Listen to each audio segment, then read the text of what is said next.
Les mathématiques, cette matière qui fait peur, qualifiée de tueuse pour de nombreux élèves qui n'hésitent pas à justifier leurs échecs scolaires aux examens, aux tests d'évaluation.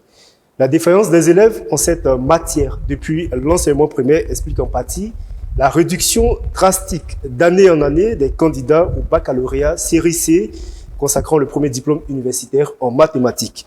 Au Burkina Faso, à la session de 2017, par exemple, sur un total de 75 000 candidats, il n'était que 140 candidats pour le baccalauréat C.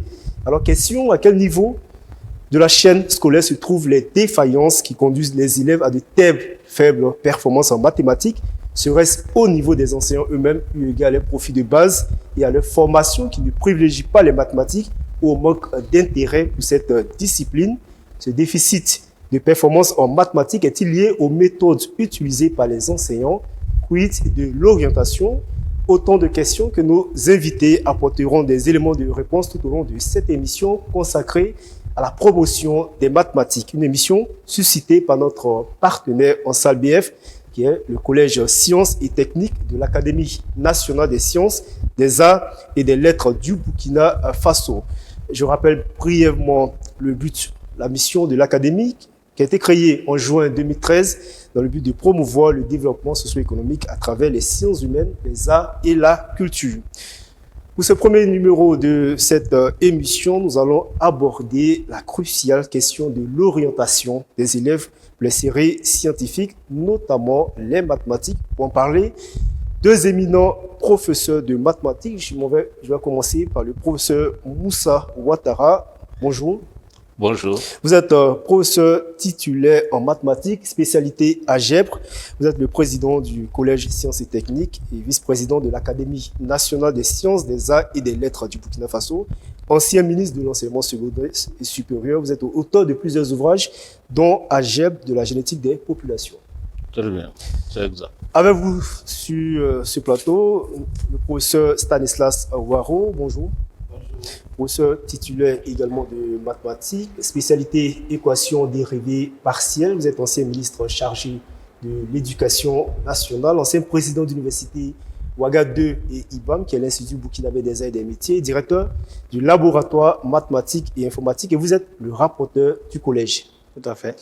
Merci à mes éminents invités qui sont avec moi sur ce plateau. Avant de vous donner la parole, je vous propose, en même temps que les téléspectateurs de Burkina Info, de suivre un reportage sur l'orientation des élèves dans les lycées scientifiques. C'est un élément signé Abdulrahim Tapsoba. Savoir s'orienter est une étape cruciale pour un cursus scolaire réussi. Ils sont nombreux ces élèves qui ont raté leur vocation pour la simple raison qu'ils n'ont pas fait le bon choix de série. Cette problématique est très fréquente dans les filières scientifiques.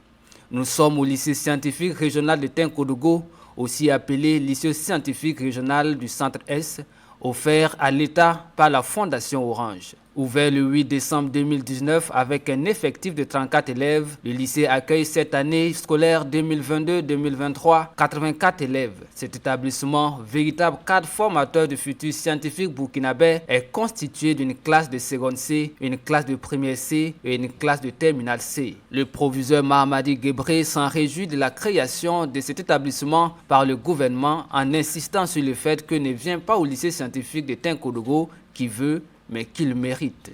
Parce que d'abord, pour postuler, il faut d'abord être un lauréat donc, du BPC de la session en cours. Et votre président de jury fait donc remonter au niveau de la DGEC, en tout cas une fiche qu'on appelle la fiche des meilleurs candidats au BPC, en tenant compte bien sûr de l'âge et de votre performance au BPC. Pour la plupart des élèves orientés dans ce lycée scientifique, se faire former ici est un rêve qu'ils ont nourri depuis le bas âge. Leur choix de filière a donc été bien réfléchi. Il est en adéquation avec leurs aptitudes à traiter les mathématiques. J'ai choisi la CIC parce que depuis le poste primaire, j'excellais en mathématiques, en physique et en sciences. Donc c'est une raison très particulière pour laquelle j'ai choisi la CIC. J'ai décidé de faire la CIC et mes parents m'ont encouragée. Ils m'ont encouragée dans ce que j'ai décidé. Ils ont voulu que ça se fasse de moi-même. Ils n'ont pas voulu m'imposer.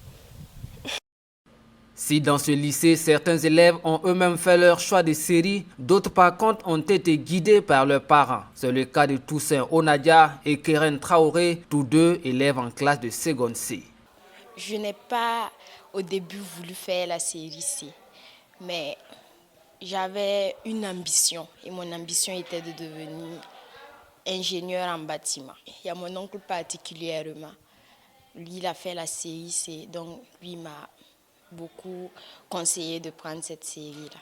J'ai discuté avec mes parents, donc ils m'ont, avec les résultats au BPC et les notes en classe de 3e, ils ont jugé nécessaire de prendre la série C, puisque j'excellais là-bas.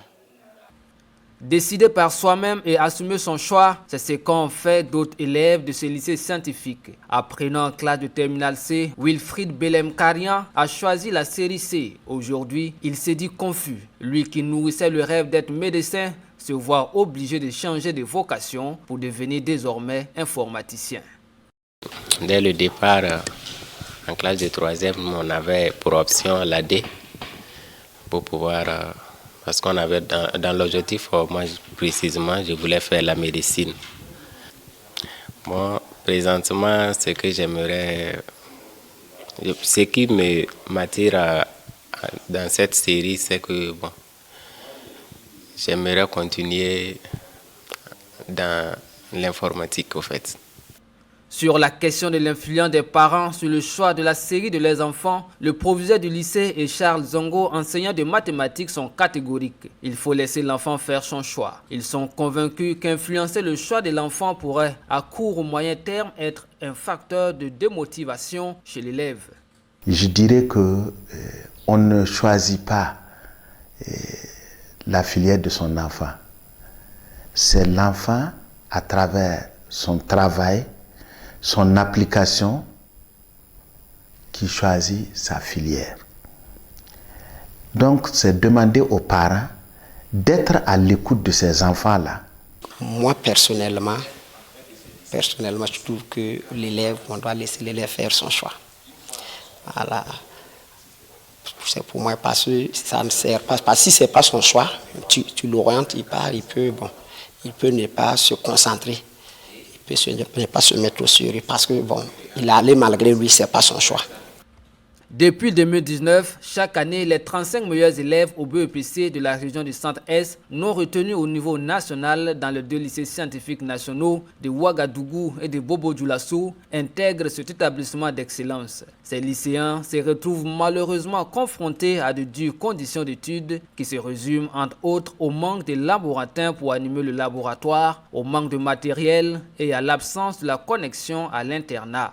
Des situations qui compliquent l'apprentissage de ces jeunes. Ils interpellent donc le ministère de tutelle à améliorer les conditions d'études afin d'agir positivement sur les résultats scolaires des élèves.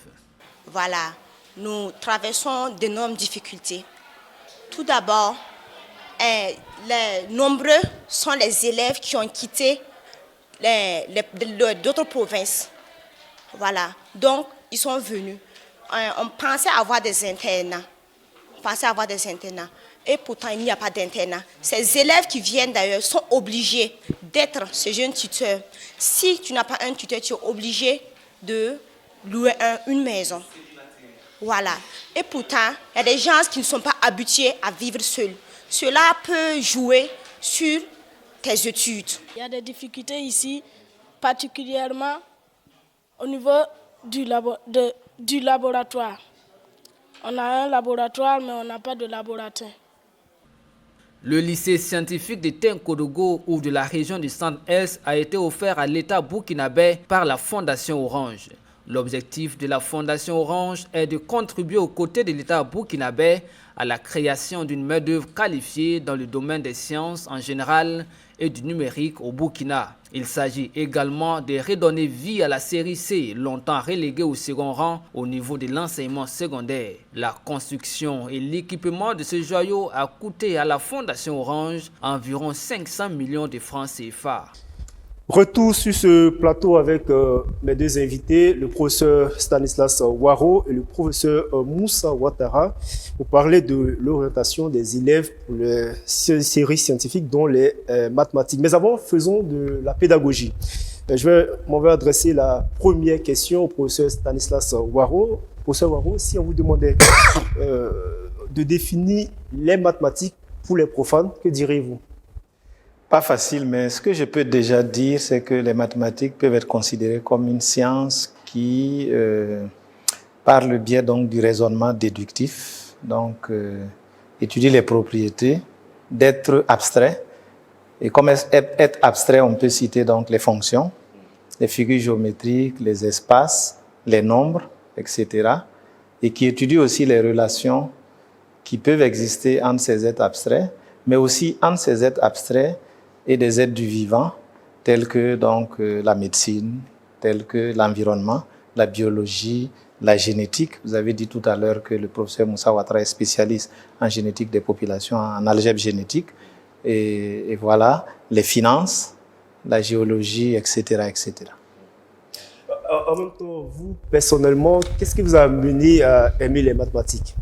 Alors, ce qu'il faut dire, c'est que déjà au collège ou au lycée, donc, ce qui me plaisait dans les mathématiques, c'était le fait que les résultats étaient clairs, c'est-à-dire soit c'est ça, soit c'est pas ça, à la différence d'autres disciplines, de certaines disciplines où les réponses données sont souvent sujets à discussion, on aurait pu peut-être ceci, mais au niveau des mathématiques, soit c'est ça, soit ce n'est pas ça. Et très souvent, donc, vous savez que le résultat est bon ou il n'est pas bon. Et donc, c'est tout ceci qui m'a poussé à aimer vraiment les mathématiques, parce qu'il n'y a pas de débat quand c'est collège. En tout cas, pour ce qui est du collège et du lycée. Et donc, voilà un peu ce qui m'a fait aimer les mathématiques, parce que soit c'est ça, soit ce n'est pas ça. Et quand c'est bon, le professeur est obligé d'accepter. Il vous encourage, et quand ce n'est pas bon, vous êtes obligé aussi de reconnaître que ce n'est pas bon. En même temps, le dire comme ça, cela semble facile, parce que quand vous dites 1 plus 1 égale à 2, c'est une science exacte, voilà, il n'y a pas de débat, mais en même temps, dans la réalité, professeur Moussa Ouattara, beaucoup d'élèves détestent cette matière-là. Pourquoi? Qu'est-ce qui explique, selon vous, le fait que des élèves détestent les mathématiques? Détester, c'est quand même très fort. C'est vrai que beaucoup d'élèves n'aiment pas les mathématiques, il faut en convenir. Mais ils n'aiment pas parce quand ils ont des difficultés et qu'il n'y a personne dans leur environnement pour leur donner des coups de pouce, en ce moment, ils baissent les bras. Sinon, en général, ça commence un peu comme une suite logique du primaire. Au primaire, on commence par, on ne dit pas trop mathématiques là-bas, c'est le calcul, avec après les problèmes initient les gens déjà au raisonnement. Et puis, à un moment, on arrive au niveau des lycées, les mathématiques commencent là-bas. Quand il y a des difficultés, si l'élève a la possibilité d'avoir à côté de lui quelqu'un qui lui explique un peu pour qu'il surmonte cette difficulté, et ça peut permettre à l'élève après de se révéler lui-même comme un très bon mathématicien. Alors, vous faites bien d'expliquer en partie, si l'élève a quelqu'un à côté de lui, est-ce qu'on peut en même temps reprocher au corps enseignant le fait que après, ça soit une sorte d'explication au fait qu'il y a de faibles performances au niveau des élèves, au niveau scolaire, par exemple? Bon, il faut dire que, en général, l'élève, il apprend encore plus vite quand il sent que son professeur dans la discipline lui-même aime effectivement ce qu'il enseigne. Et quand vous avez un professeur qui est très bon en mathématiques, vous sentez qu'il fait ça avec passion, et donc l'élève, ça lui permet de se dire, ah, peut-être qu'avec un peu d'effort, lui aussi, il pourra être un peu comme son professeur. Alors, venons à l'orientation des élèves en mathématiques. On a suivi le reportage de mon collègue Abdulrahim Tabsoba sur l'orientation des élèves dans les lycées scientifiques, notamment celui du lycée scientifique régional du Centre-Est. Alors, on se rend compte à travers son reportage que le choix des élèves, les choix des élèves sont motivés soit par eux, soit par leurs parents. Professeur Waro, en revanche, quand on écoute les éducateurs qui interviennent dans ce reportage, ils déconseillent formellement l'implication des parents dans le choix des élèves. Là, il faut quand même, ça doit être mitigé. Il faut faire très attention parce qu'il y a des élèves qui ont aussi besoin d'appui. Par exemple, vous avez des spécialistes maintenant. On a créé donc un corps de spécialistes en orientation scolaire. Donc, ils peuvent participer aussi à l'orientation des élèves au niveau des établissements. Et les parents aussi peuvent contribuer. Ce qu'il faut peut-être regretter, c'est quand les parents obligent les élèves à aller forcément dans une discipline ou dans une spécialité que l'élève ne souhaite pas ou n'aime pas. Là, en ce moment, ça devient délicat. Mais que les parents contribuent aux côtés des élèves au choix, ça, c'est quand même quelque chose qu'il faut encourager, surtout si les parents ont ces aptitudes. Moi, je suis professeur de mathématiques, j'ai des enfants. En discutant avec les enfants, je peux les amener à s'orienter donc, vers donc, des séries à dominance mathématique parce que ça correspond à leur choix. Si l'enfant souhaite être ingénieur, mais je peux étendre dans mon domaine et comprenant justement l'importance des mathématiques pour pouvoir être un ingénieur de qualité, parce qu'il y a des calculs à faire, il y a des évaluations à faire, il y a des statistiques à faire, etc. Je peux lui dire, bon, tu veux être un ingénieur, ou bien tu veux être un ingénieur en génie civil ou en informatique, mais il te faut nécessairement passer par justement de bonnes dispositions en mathématiques, parce que tu en auras besoin. Et si tu négliges les mathématiques, ça va être compliqué. Donc, en allant vers la série C, parce que là, ça a dominance mathématique et sciences physiques, donc ça te prédispose à y aller. Donc, je pense que ça dit que les parents, s'ils ont des aptitudes, les spécialistes en orientation scolaire et les élèves ensemble forment un ensemble qui peut aider à la meilleure orientation de l'élève. Professeur Ouattara, est-ce que vous partagez l'avis de votre confrère? Parce qu'il y a un éducateur qui dit dans le reportage un peu plus loin qu'influencer le choix de l'enfant pourrait, à court ou moyen terme, être un facteur de démotivation chez l'élève. Je partage quand même ce point de vue. Je crois que ce qu'il faut faire, c'est surtout d'accompagner sérieusement l'enfant. D'accompagner l'enfant. J'ai connu un cas d'enfant qui a fait 3 fois de suite, par exemple, son BPC, ça n'a pas marché. Mais j'ai demandé à un moment donné aux parents, est-ce que vous avez demandé à l'enfant ce qu'il veut faire? Parce que si vous voulez l'obliger à être ce qu'il n'est pas, si vous voulez l'obliger à aimer ce qu'il n'aime déjà pas, ça devient compliqué. Mais si lui, il aspire déjà à être... le ministre Ouattara a pris l'exemple d'ingénieur, par exemple. Bon, en ce moment-là, on le guide. On le guide. On ne doit pas obligatoirement vouloir qu'il soit médecin parce qu'il ne veut pas être médecin. Souvent, à quel moment les parents interviennent justement dans le choix de l'enfant? Ben, souvent, c'est surtout, on le voit surtout à partir de la terminale. Hein, à partir de la terminale. Mais sinon, normalement, c'est à partir de la seconde, quand on doit aller faire une seconde A ou bien seconde C, les parents commencent effectivement à se dire, bon, c'est quelle seconde il faut faire pour pouvoir être médecin parce que je veux que tu sois médecin. Et déjà, ça, c'est un autre type de problème. Quand on dit comme ça, le parent dit « je veux que tu sois », alors est-ce que l'enfant, il veut ça? Quand il ne veut pas ça, il faut s'attendre à ce qu'il ait des échecs au niveau scolaire et ça augmente le taux d'échec. Ce qui m'amène à poser une autre question. Comment se font justement les orientations? Un élève qui a de bonnes notes, qui est performant en mathématiques, qui a son CP, disons, qui passe en 6e au collège, comment l'orientation commence déjà à partir de la 3e, à partir de la 6e ou à partir de la terminale? Alors, un élève qui arrive en 6e, il va faire 6e, 5e, 4e et 3e. Il n'y a pas de souci. Le problème est que en cours de route, dans les différentes matières, on voit déjà s'il excelle à certains endroits ou pas. Bon, et puis maintenant, une fois qu'il a le BPC, et c'est en ce moment que la notion d'orientation là-bas commence. Voilà. S'il n'est pas bon, on va dire comme ça, par exemple, en mathématiques, bon, alors, il va se retrouver en train d'aller faire, je l'ai dit, grosso modo, lettres. Donc, il va en seconde A.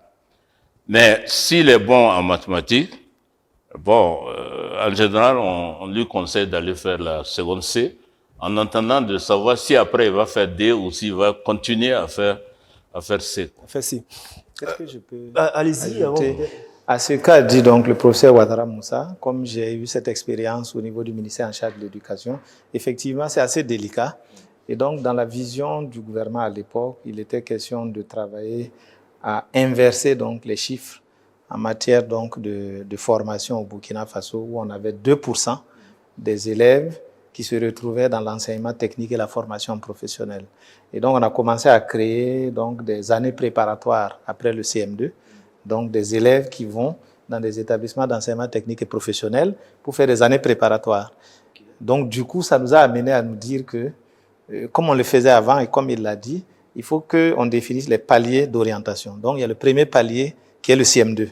Le palier, en fait, c'est une classe à partir de laquelle on doit orienter nécessairement, où l'élève doit s'orienter pour passer à un niveau supérieur. Donc, il va en 6e, donc dans l'enseignement général, où il va en année préparatoire pour continuer. Et après, il y a un autre niveau qui peut être la 5e, parce que de la 5e, on peut continuer. Il y a le CAP, il y a la 3e, comme il l'a dit, tout à fait, et puis et ainsi de suite. Donc, on a essayé à ce niveau-là de prendre un texte réglementaire pour définir les paliers et définir les cadres, de façon à aider aussi bien les élèves, les parents d'élèves, mais aussi les spécialistes en orientation, afin d'accompagner dans cet ensemble-là l'élève dans son orientation, donc au niveau des différents paliers. Alors, personnellement, vous, professeur Waro, qui vous a orienté? Alors, moi je dirais l'orientation à partir de quel palier? De la terminale ou du palier 3e? Alors, à partir du palier 3e, on va dire grosso modo, c'est l'État. Mais j'ai eu des discussions avec le papa. Moi, j'avais la chance d'avoir un papa qui était enseignant du secondaire, qui était professeur de mathématiques. Et puis, bon, en discutant, je lui avais dit que je voulais être médecin. Il m'a dit, ah bon, si tu veux être médecin, il faut forcément une série scientifique, la C ou la D. Mais bon, mieux vaut aller en D si tu veux être médecin et tout. Et donc, en seconde, donc, quand on remplissait les fiches pour l'entrée en seconde, donc j'ai choisi les établissements, les 3 établissements par ordre de priorité, avec la seconde que je voulais faire. J'ai bien marqué seconde C. Donc, on va dire que j'ai fait un choix. J'ai proposé donc justement à l'État qui m'a orienté finalement, donc en seconde C, dans un établissement, précisément au lycée provincial de Dédou. Vous êtes orienté en seconde C à cause de vos performances en mathématiques. Oui, on tient compte de ça dans l'orientation, puisque pour l'entrée en seconde, on tient compte donc des moyennes. Et en fonction du choix, si je veux faire la seconde C, on va tenir compte donc des moyennes que j'ai eues donc au BPC, mais aussi en classe, en mathématiques, et en physique, chimie, et en biologie éventuellement. Alors, professeur Ouattara, comment, pour que les téléspectateurs aussi comprennent comment fonctionnent les structures chargées de l'orientation, est-ce que le choix ou les performances, le choix d'abord des élèves intervient dans cette question, ou est-ce que les structures chargées de l'orientation prennent sur elles l'orientation des élèves dans les classes mathématiques? Alors, les choses, en la matière, les choses évoluent suffisamment.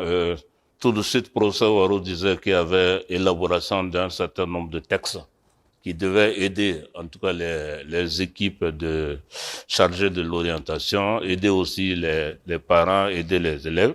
Mais il y a ce qui s'est fait de manière générale et comment ça se faisait de manière générale. Il y avait des structures que l'État mettait en place qui passaient dans certains établissements ou en tout cas dans certaines villes, et on informait, dans tous les établissements, on informait les élèves que l'équipe va passer dans la ville. Et par exemple, l'équipe pouvait être, si je prends le cas de Bobo, à l'époque, ça pouvait être dans ce qu'on appelait le centre culturel français, et tous les élèves qui étaient en 3e donc partaient là-bas pour l'exposer, en tout cas des chargés d'orientation, pour leur donner des idées sur comment eux-mêmes ils doivent s'évaluer et s'orienter.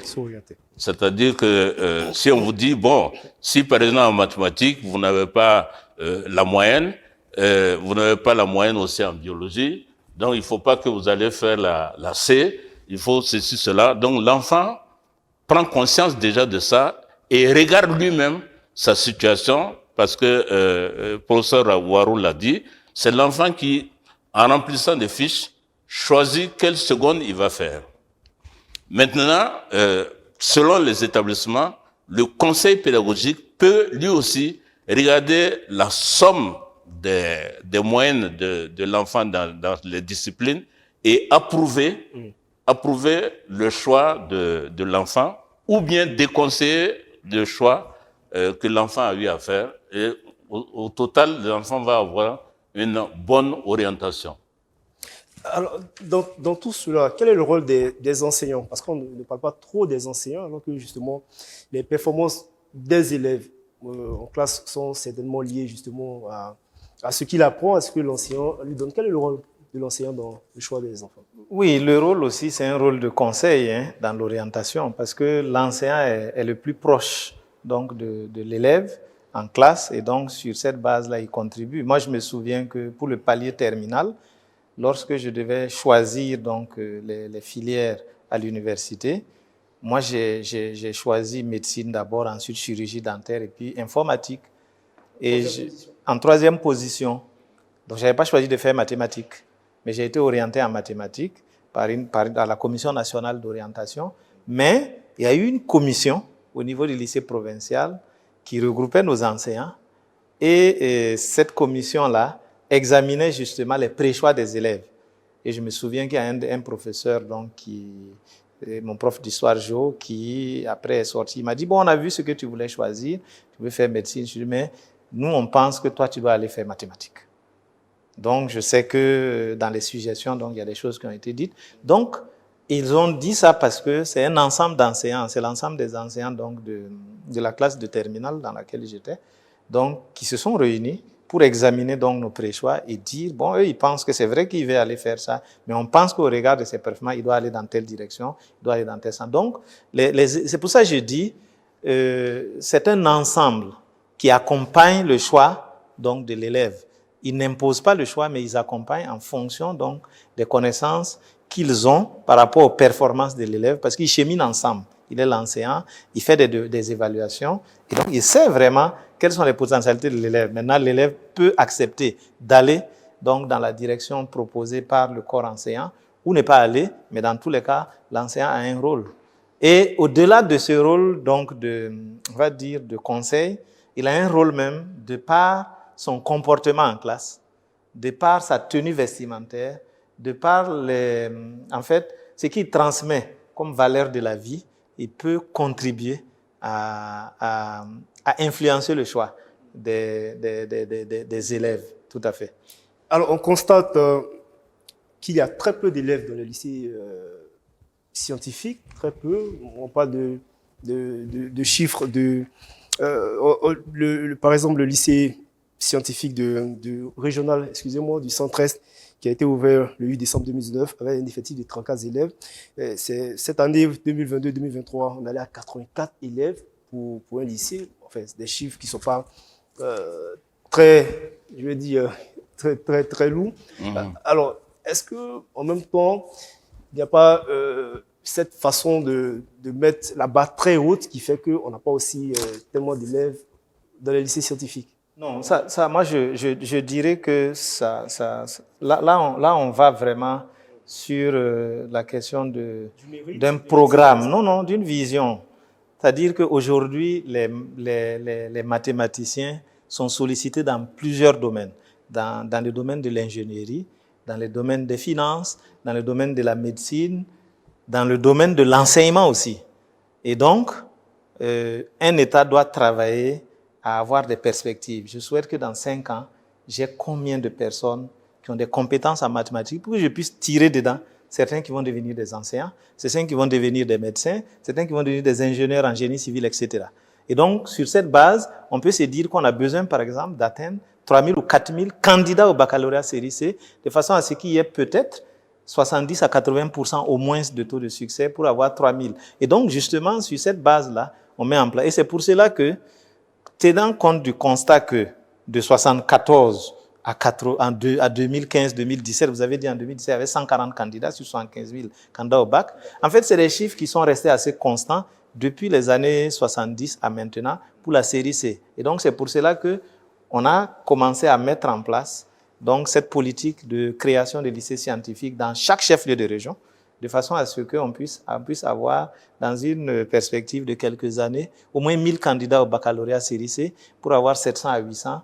Et dans ces 700 à 800, d'autres vont pouvoir aller ça et là. Et donc, ce n'est pas lié forcément à la barre très haute qui a été mise, mais c'est plus lié au fait qu'il y avait un problème de ressources humaines, mais d'infrastructures aussi, qui accueillent. Et donc, aujourd'hui, si vous faites le point, vous avez certainement, de 140, on est passé à au moins 500 candidats au baccalauréat série C. Donc, ça progresse. Malheureusement, nous sommes pris par le temps. Nous sommes au thème de cette émission, mais je me voudrais de ne pas poser une dernière question au professeur Ouattara pour clore cette émission. Est-ce que la situation financière des parents intervient dans l'orientation des élèves? Est-ce que c'est une donnée qu'il faut prendre en compte? Je l'ai dit oui et non. Hein. Par exemple, si vous prenez le cas d'un père qui est dans le domaine de la santé, par exemple, qui est médecin, médecin spécialisé, il souhaitera souvent qu'un de ses enfants fasse aussi médecine, parce que si d'aventure le papa était de ceux-là qui ont participé à mettre en place une clinique, ils veulent que la relève se fasse par l'enfant. Et donc, en général, l'enfant en question peut avoir aussi être d'accord avec la vision du père et effectivement suivre ça. Il y a beaucoup de cas où le papa est médecin, enseignant même à l'université, l'enfant aussi finalement est médecin, ça pose pas de problème. Mais vous allez trouver rarement des cas où le papa est professeur de mathématiques, même si c'est à l'université, et son fils aussi va être professeur de mathématiques à l'université. Le fils ne veut pas. Il veut pas. On ne sait pas pourquoi, mais... Ça a été le choix du professeur Ouaro, puisque papa était professeur. Oui, professeur au secondaire. Mais moi, je n'avais pas choisi, comme j'ai dit, je n'avais pas choisi mathématiques, mais j'ai été orienté en mathématiques. Et puis bon, mais je ne regrette pas effectivement que ce choix m'ait été imposé. Oui, je voulais dire que moi aussi, j'ai été orienté en mathématiques par l'État. Il faut dire qu'il y a une période où, dès que vous avez le bac, l'État vous payez une bourse pour étudier. À partir de ce moment, l'État se donnait le droit de vous orienter selon les besoins de l'État. Et il se trouve que même aujourd'hui, il y a un manque de profs de mathématiques. Okay. Donc c'est ainsi que l'État nous avait, nous autres là, obligés à aller faire mathématiques avec la création de ce qu'on appelait l'Institut de mathématiques et de physique. C'était en 1976. Un choix imposé alors? Comment? Un choix imposé, un choix par défaut? Ah non, si vous ne voulez pas, on vous a orienté pour faire ça. Vous ne voulez pas faire ça, ça veut dire que vous n'avez pas de bourse. Vous perdez la bourse. Voilà, vous perdez la bourse. Bon, moi, mes parents étaient enseignants du primaire, donc ils ne pouvaient pas me payer des études à l'extérieur. Donc j'ai dû faire ça. Merci, professeur Moussa Ouattara, professeur titulaire en mathématiques, spécialité AGEP. Merci, vous êtes le président du Collège Sciences et Techniques de l'Académie nationale des sciences, des arts et des lettres du Burkina Faso. Professeur Stanislas Ouaro, merci également. Je rappelle que vous êtes professeur titulaire de mathématiques, spécialité équations dérivées partielles. Vous êtes le rapporteur du collège. Merci également à vous, chers téléspectateurs. C'est la fin de ce numéro. Nous vous donnons un rendez-vous pour un autre numéro sur la promotion des mathématiques et le développement. Merci.